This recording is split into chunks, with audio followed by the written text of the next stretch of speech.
I am 82 years old. Just 2 months ago, my legs were so weak I could barely cross my own living room without holding onto the walls for dear life. I felt like a prisoner in my own house. Today, I am walking the slopes in my neighborhood without a cane. No doctors, no expensive supplements, and no gym routines. I just stopped 5 ordinary habits that are secretly paralyzing your muscles right now. If you are tired of that heavy, unreliable feeling in your legs, drop the word "stand" in the comments. Watch closely, because the very last habit is a psychological trap you are walking into every single day. When I turned 82, I thought my body was just giving up. I spent my days sitting, wearing thick, pillowy slippers, and letting my arms do all the heavy lifting. I thought I was protecting myself. Then last month, I ran into Arthur, a former coworker of mine. He's 81, just a year younger than me, but he was moving like a man 20 years younger.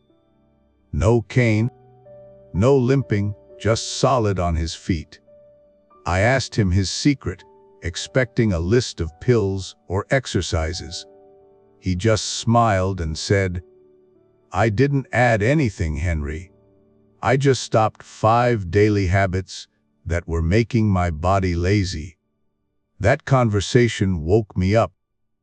I was treating my body like it was already broken. Let's start with the very first thing. Arthur told me to stop leading with your hands. Think about it.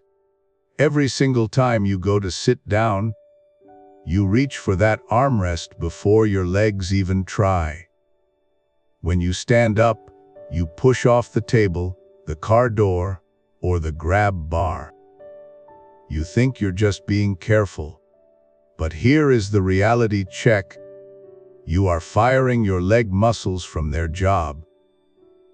If your legs haven't actually lifted your own weight in months, because your arms are doing all the work, they simply forget how to do it.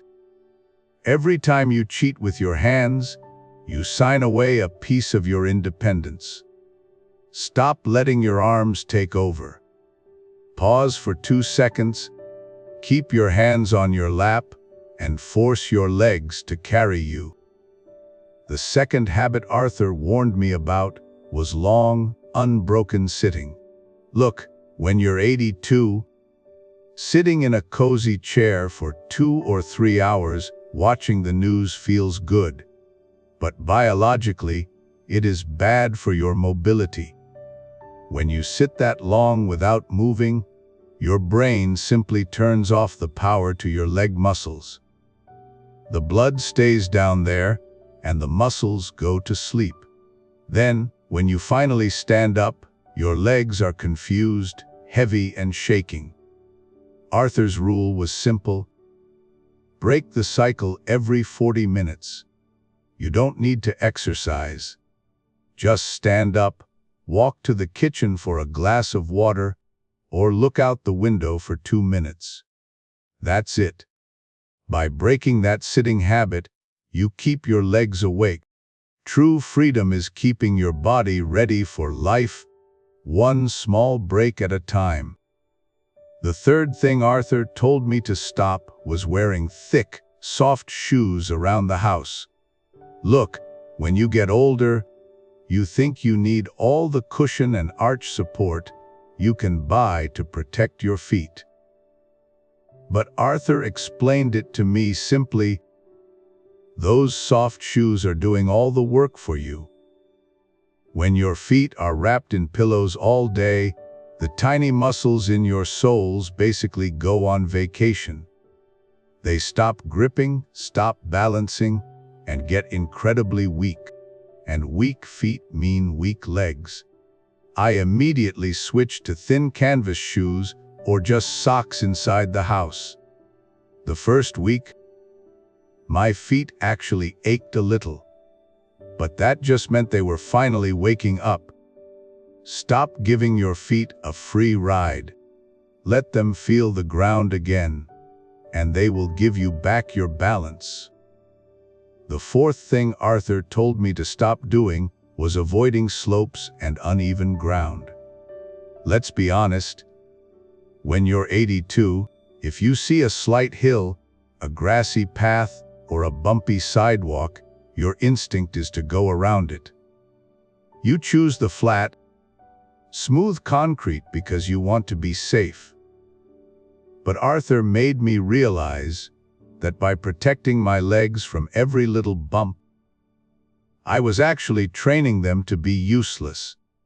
The tiny muscles around your knees and ankles only stay strong when the ground is unpredictable. Flat surfaces keep those stabilizing muscles lazy. So, I started deliberately walking on a mild, grassy slope at the edge of my street.